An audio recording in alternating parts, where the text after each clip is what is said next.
Hello students, तो कैसे हैं आप सब। आशा करती हूँ आप सब सही होंगे और कुशल मंगल होगा। तो चलिए आज हम लोग एक ऐसे विषय के ऊपर चर्चा करेंगे जो बहुत ही ज़्यादा हमारे एग्ज़ाम के पॉइंट ऑफ व्यू से बहुत ही इम्पोर्टेंट है। और बहुत सारे स्टूडेंट्स ने मुझे पर्सनली रिक्वेस्ट किया था, जिसके लिए इस वीडियो को मुझे लाना पड़ा कि एक अच्छा सा स्ट्रैटेजी मुझे बताना है, ताकि वो लोग जब फर्स्ट अटेम्प्ट दे तो क्लियर हो जाए उन लोगों का एग्ज़ाम। तो चलिए ज़्यादा देर हम गवाएंगे नहीं, ठीक है। आप लोग अभी IAS प्रेप एकेडमी के साथ जुड़े हुए हैं और हम लोग अब इस वीडियो को स्टार्ट करेंगे। यहाँ पर मैंने कुछ लिखा है और टोटली मैंने कुछ चीज़ों को शेयर किया हुआ है जिसको मैंने खुद यूज़ करा है और उसका रिज़ल्ट भी मुझे देखने को मिला। मैंने खुद एग्ज़ाम दिया था और मैंने बहुत सारी गलतियाँ भी की थी, जिसकी बदौलत मेरा एग्ज़ाम नहीं हुआ था। लेकिन मैं ये नहीं चाहूँगी कि आप लोगों का ना हो, इससे मैं आप लोगों को हेल्प करूँगी, स्ट्रैटेजी आप लोगों के साथ शेयर करूँगी, जिसको बाद में मैंने जब इस स्ट्रैटेजी का जब मैंने यूज़ किया बाद में, तो मुझे रिज़ल्ट देखने को मिला था, ठीक है। तो देखिए, अगर फर्स्ट अटेम्प्ट में आप लोगों को निकालना है तो उसके लिए कुछ मूलभूत विषयों को हमें ध्यान में रखना है।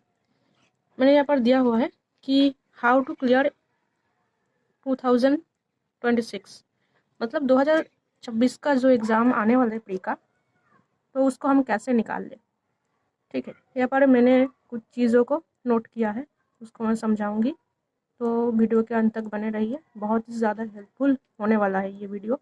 अगर हम 100% का है तो 100+1% ये इम्पॉर्टेंट वीडियो है, ठीक है। क्योंकि इतना महत्वपूर्ण टॉपिक के ऊपर इतने प्यारे तरीके से और इतना ओपन तरीके से कोई नहीं बताएगा, ठीक है। क्योंकि जो कोचिंग सेंटर्स भी होते हैं ना, इतने अच्छे से नहीं बताते हैं। तो चलिए मैं डिटो बताऊंगी, जो एक्चुअल में है उसी को बताऊंगी, एक्स्ट्रा कोई भी फालतू के कोई भी मतलब विषय के ऊपर चर्चा नहीं करूँगी, ठीक है। तो देखिए, सबसे पहले हमें क्या करना है, पहले अटेम्प्ट में अगर हमें निकालना है एग्ज़ाम, तो फिर यहाँ पर बहुत सारे लोग बोलते हैं कि 10 घंटा हमें स्टडी करना है। तो देखिए, ऐसा कुछ भी ज़रूरी नहीं कि आपको 10 घंटा ही करना होगा, ठीक है। अब उससे कम में भी कर सकते हैं, लेकिन स्मार्टली तरीके से। मैं जो स्ट्रैटेजी बताऊँगी ना, वो कोई मतलब ऐसा नहीं है कि आपको बहुत ज़्यादा पढ़ना है, या फिर ऐसा भी नहीं कि आपको एकदम ही नहीं पढ़ना है, ठीक है। मैं एक स्मार्ट जो है स्ट्रैटेजी देकर चलूँगी, जिससे क्लियर भी हो जाएगा आप लोगों का, प्लस आप लोगों को बहुत ज़्यादा यूज़ भी नहीं लगेगा, किसी के पास बहुत ज़्यादा है, हमें ये करना है वो करना है। तो सबसे पहले हमें जो देखना है, ठीक है, स्मार्टली, तो वो है हमारा सिलेबस। पहले आप मान लीजिए आपको कुछ भी नहीं आता, आप फर्स्ट टाइम आए हैं, आपको UPSC CSC का कोई मतलब नॉलेज ही नहीं है, कुछ ज्ञान नहीं है, बस आपको एग्ज़ाम देना है। तो सबसे पहले आपको जो देखना है वो सिलेबस। सिलेबस देखिए, कहीं से भी देखिए, ठीक है। लेकिन इसको डेप्थ में आपको इतना ज़्यादा भी नहीं घुसना है, बस देखिए, और इसमें जो की पॉइंट्स वगैरह आता है उसको बढ़िया से देखिए। किसी भी कोचिंग संस्थान का उठा लीजिए आप, देखिए अभी इंटरनेट का ज़माना है, तो कहीं भी मिल जाएगा, ठीक है। गूगल पर देखिए, मिल जाएगा। प्लस जो एग्ज़ाम आप देने जा रहे हैं उसका PYQ जो है ना, PYQ का ज़रूर देखिए। ये जो आपका PYQ है, ये आपका बाइबल है, ठीक है। यहाँ पर आपका 50% जो समस्या है ना, वो सॉल्व हो जाता है, क्योंकि आपको ये नहीं पता चलता है कि आपको क्या पढ़ना है। बाकी ये भी आपको पता चल जाता है कि आप जो बहुत सारे बच्चों का सिलेक्शन इसलिए नहीं हो पाता है क्योंकि वो पढ़ते तो है, लेकिन इधर उधर की चीज़ें बहुत ज़्यादा पढ़ लेते हैं और जो मेन चीज़ है उसको नहीं पढ़ पाते हैं, ठीक है। तो इसीलिए हमें PYQ को देखना है, ताकि हमें ये पता चल जाए कि हमें क्या नहीं पढ़ना है, ठीक है। हो गया, हमें सबसे पहले सिलेबस देखना है। सिलेबस को जब हम देख लेंगे तो उसके बाद हमें PYQ को देखना है, और सिर्फ देखना नहीं है, इसको एनालाइज भी करना है। तो सिलेबस जब आपका बहुत अच्छे से मतलब तैयार हो गया है, ठीक है, उसके बाद आपने PYQ भी देख लिया, तो आपका मतलब आपको खुद ही समझ में आने लगेगा कि हमें क्या पढ़ना है, क्या नहीं पढ़ना है, कैसे पढ़ना है, कितना पढ़ना है, ठीक है। उसके बाद हम आ जाएंगे, सिलेबस तो आपने पूरा पढ़ लिया है ना, PYQ भी देख लिए, लेकिन आपको क्या करना है, आपको अपना जो सोर्स है ना वो लिमिटेड रखने हैं। क्योंकि सिलेबस, अगर हम किसी हिस्ट्री का बुक उठा लें तो एक बुक नहीं है, बहुत सारे बुक है। ज्योग्राफी का भी एक बुक नहीं है, बहुत सारे हैं। इकोनॉमिक्स का भी वही सेम, तो हमें क्या करना है, एक लिमिटेड सोर्स रखना है। बहुत सारे किताब नहीं मतलब जमा करना है कि हम यहाँ पर लाइब्रेरी बनाएंगे अपने घर में, है ना। लिमिटेड सोर्स रखिए प्लस सिलेबस के अनुसार सोर्स रखिए, ठीक है। उसके बाद हम देखेंगे जो हमारा लास्ट 10 से 12 ईयर का जो हमारा PYQ है वो, अब जो हमने लिमिटेड सोर्स बना रखा है, हमने अब सिलेबस के अनुसार जो मतलब 10 से 12 साल का PYQ का जो बुक है या फिर कोई भी हमें मिल गया है PDF, उसको हमने उठा लिया है। उठाने के बाद उसका हम एनालाइज करेंगे बढ़िया तरीके से, ठीक है। और साथ ही साथ आपको करंट अफेयर भी देखते हुए चलना है, ठीक है। आपको क्या देखना है, आपको करंट अफेयर देखते हुए चलना है, ठीक है। अगर आप करंट अफेयर नहीं देखेंगे तो फिर आप बहुत बड़ी गलती करेंगे, ठीक है। इसके बाद हम देखते हैं कि जब हमारा इतना कवर हो जाएगा तो हमारा 50% जो एक्स्ट्रा हमने पढ़ा है पहले से, है ना, हमने पढ़ा है कैसे IAS की एंट्री होता है ना, हमने रील्स में देखे हैं, फिर हमने देखे हैं कि कितना फालतू की चीज़ें होते हैं, यहाँ पर मर्डर हो गया, वहाँ पर ये हो गया, वो हो गया, जो हम न्यूज़ में देखते थे फालतू के न्यूज़, जो हमें मतलब कोई एग्ज़ाम के पॉइंट ऑफ व्यू से कोई काम का नहीं था, वो हमारे दिमाग से हट जाएगा। धीरे धीरे हम समझ में हमें ये आने लगेगा कि हमें GDP के ऊपर फोकस करना है, दूसरे चीज़ों के ऊपर नहीं फालतू के, है ना। हमें इकोनॉमी के अनुसार जो आ रहा है उसको देखना है, हमें साइंस के मतलब नज़रिए से देखना है कि साइंस में अगर कोई तरक्की भारत में भी हुआ है या फिर कोई इंटरनेशनल रिलेशन के सेक्टर में कुछ हुआ है तो उसको हमें देखना है ना। जियोग्राफिकल कुछ हुआ है, न्यूज़ में कुछ आया है, उसको हमें देखना है। और अगर हम ये सब नहीं देख पाते हैं तो हमें सबसे स्मार्टली तो हमारा ये है कि हम किसी भी एक मंथली मैगजीन को उठा लें, ठीक है। या फिर हम सबसे बढ़िया तो ये रहेगा कि विजन IAS, ठीक है, हम PT 365 को उठा लेते हैं। तो PT 365 को जब उठा लेंगे उसको पढ़ेंगे तो हमारा बहुत सारा चीज़ कवर अप हो जाएगा, ठीक है। अब हमें क्या करना है, हमें रिपीटेड थीम के ऊपर फोकस करना है। जब देखेंगे ना हम इसको, जब हम देख लेंगे तो हमें ये देखने को मिल जाएगा, PYQ को जब हम देखेंगे तो ना हमें ये पता चलेगा कि बहुत सारे जो क्वेश्चंस है वो रिपीटेड थीम से है। मतलब हिस्ट्री का हो गया, पॉलिटी का हो गया, आपका हिस्ट्री का हो गया, इन्वायरमेंट का हो गया, या फिर कोई भी सब्जेक्ट हो, हम देखेंगे कि रिपीटेड थीम से है, मतलब उससे मिलता जुलता क्वेश्चन है। मतलब जो सेक्टर है ना, अब देखिए बुक तो एक ही है, मान लीजिए हिस्ट्री है, अब नया कुछ तो घटित नहीं हो गया है जिसको हम हिस्ट्री में लिख देंगे, है ना। तो हमें देखने को ये मिलेगा कि हिस्ट्री में पहले से जो है उसी को है, बस घुमा के थोड़ा क्वेश्चन जो है वो पूछा गया है ना। तो उसके बाद हमें इतना तो करना है कि रिपीटेड थीम को देखना है कि हाँ रिपीटेड थीम आया है तो हमें पता चल जाएगा कि हाँ चलो हमें यही पढ़ना है, बस एंगल को थोड़ा घुमा घुमा के पढ़ना है, ठीक। कि ऐसा क्वेश्चन है तो इसी के एंगल से पढ़ना नहीं, हमें एंगल को थोड़ा सा इधर उधर भी सोचना है, डाइवर्ट करना है अपने थॉट को, ठीक है। कंसेप्चुअल है UPSC का एग्जाम, ठीक है।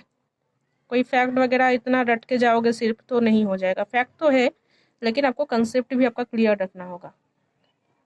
तो उसके बाद आपको क्या करना है, मैंने क्या बताया आपको, 5 बुक खरीदने हैं तो नहीं, 5 बुक एक सब्जेक्ट का नहीं खरीदना है आपको, एक ही बुक रखिए प्लस PYQ करिए, टेस्ट दीजिए, ठीक है, तो आपका हो जाएगा। उसके बाद हमें जो नहीं करना है वो क्या नहीं करना है, थिंक लाइक अ टॉपर, आपको टॉपर की तरह नहीं सोचना है।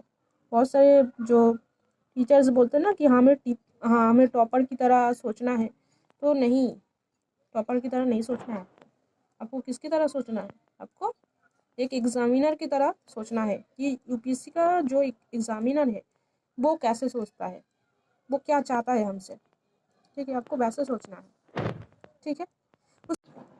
उसके बाद क्या डेली आपको 10 से 12 घंटा पढ़ना है, तो नहीं, आपको 10 से 12 घंटा बिल्कुल भी नहीं पढ़ना है। अगर पढ़ सकते हो तो वेल एंड गुड, बहुत अच्छी बात है, लेकिन हर कोई ये कंसिस्टेंसी तो नहीं कर सकता है। अगर कोई जॉब पर्सन है या फिर कोई कॉलेज स्टूडेंट है या फिर कुछ और, तो उसके लिए तो ये इतना पॉसिबल नहीं है कि वो हर रोज़ वो 10 से 12 घंटा पढ़ सके। अगर पढ़ सकता है तो बहुत ही अच्छी बात है, उतना भी ज़्यादा नहीं होता है, ठीक है। मैंने खुद भी पढ़ा था। तो डेली आपको क्या करना है, अगर आप 3 से 4 घंटा या 5 से 6 घंटा भी अगर अच्छे से दे देते हैं तो बहुत ही ज़्यादा बेनिफिशियरी है वो आपके लिए, ठीक है। तो आपको क्या करना है, आपको रियलिस्टिक पढ़ाई करनी है, ठीक है। ऐसा नहीं कि हवा बना के रखना है, मैंने 10 से 12 घंटा पढ़ाई किया है ना, मैं करता हूँ या फिर मैं करती हूँ।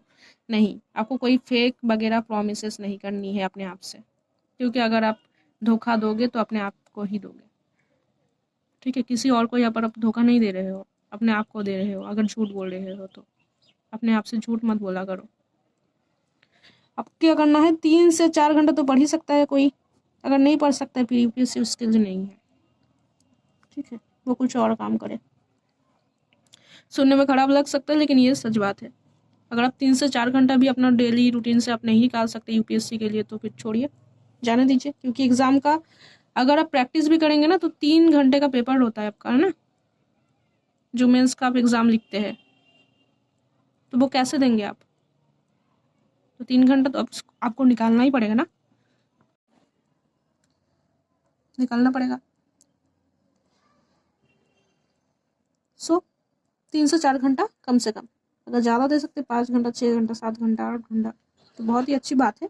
लेकिन वो रियलिस्टिक पढ़ाई होनी चाहिए, कोई फेक पढ़ाई नहीं, ठीक है। आपको डेली करना है ये, आज 10 घंटा पढ़ाई कर लिया, कल 1 घंटा भी नहीं पढ़ा, ऐसा नहीं चलेगा भाई।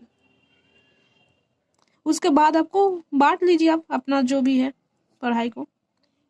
मैंने यहाँ पर बहुत कम लिखा है, लेकिन आपको अपना जो है पढ़ाई का, हम जिसको कहते हैं हम एकदम, इसको नेग्लेक्ट नहीं करना है, ठीक है। इसको नेग्लेक्ट करोगे तो फिर गए तुम। सीसैट को भी अपने साथ लेते हुए चलना है, नहीं तो प्री नहीं होगा। सीसैट को नेग्लेक्ट मैंने किया था एक बार, लेकिन क्या हुआ, मेरा टाइम मैनेजमेंट नहीं हो पाया।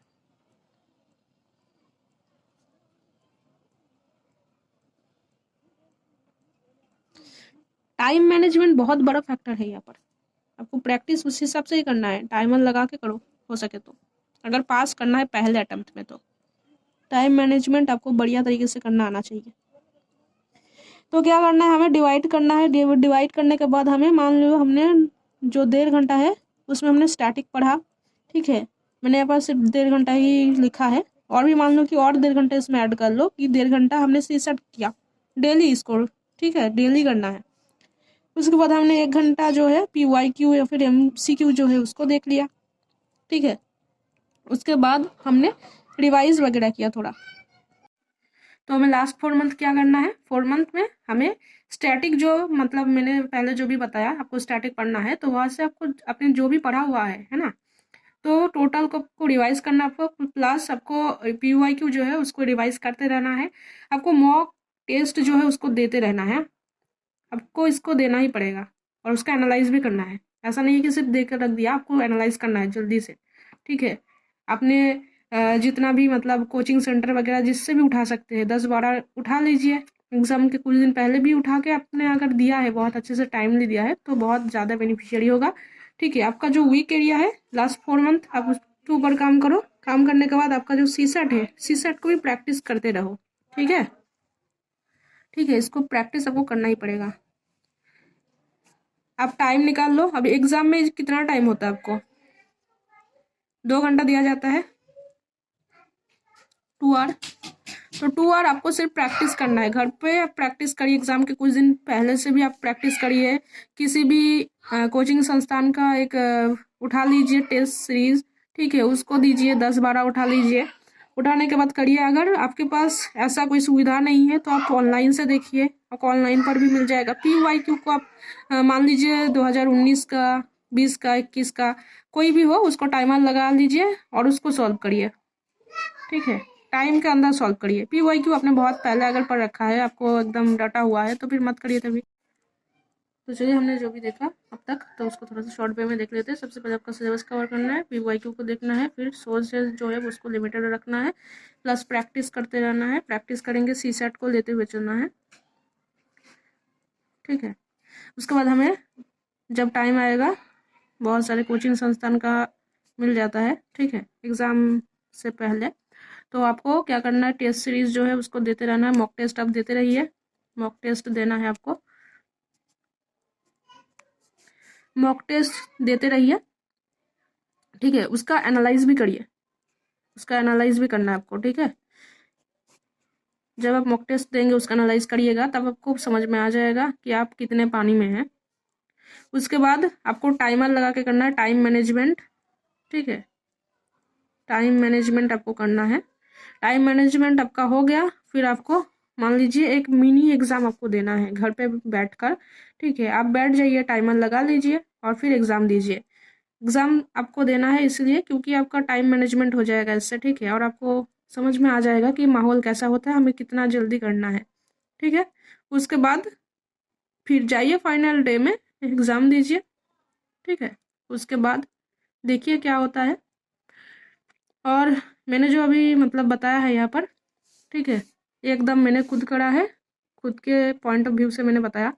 हो सकता है इसमें बहुत सारी गलतियाँ भी हो, लेकिन मेरे हिसाब से जो बेस्ट लगा मैंने बोला है, क्योंकि इससे रिजल्ट मिलता है। मैंने खुद भी करा था, मुझे रिजल्ट देखने को मिला था, ठीक है। आप भी करिए, आशा करती हूँ देखने को मिलेगा।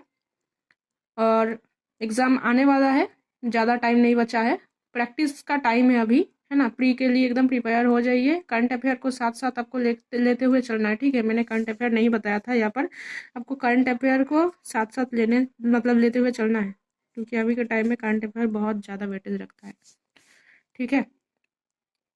उसके बाद मेंस के जो टॉपिक है उसके ऊपर हम चर्चा करेंगे, लेकिन उसके लिए ये बहुत ज़्यादा टाइम हो जाएगा, तो इस वीडियो में नहीं, हम आगे की वीडियो में बताएंगे आपको।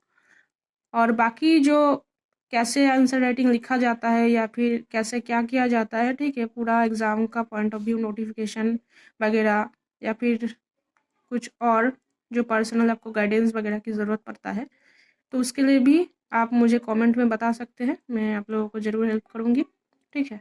और उसके लिए आप लोगों को सब्सक्राइब करके रखना है, ठीक है। Thank you.